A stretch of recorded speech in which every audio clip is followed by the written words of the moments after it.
कोई थोड़ा सा इधर कुछ दिन के लिए चूल्हा जल सके, जो हमारे खान साहब ने पैसा सोचा कौन है। है? तो ये देखिए इनको ये पूरे पैसे मिले हुए, मैं इनको देती हूँ। ये देखिए इनको 12,000 रुपये ये पूरे मिले हुए हैं। और बहुत ज़बरदस्त ये प्रोग्राम है कि गरीब आवाम के लिए हमारे इमरान खान साहब ने सोचा हुआ है। और ये खान साहब जो है गरीबों का दर्द रखते हैं, उनकी तकलीफ़ का एहसास है।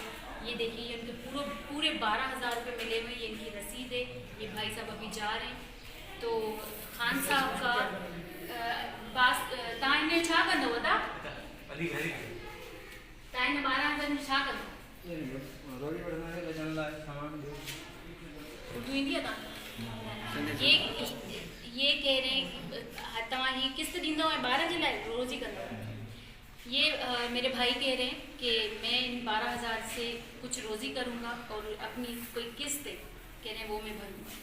तो ये ज़रा सी खान साहब ने इनकी परेशानी कम करने की कोशिश की। और ये सिर्फ खान साहब ही कर सकते हैं, ये पीपले नहीं कर सकते, ये खान साहब ही कर सकते हैं।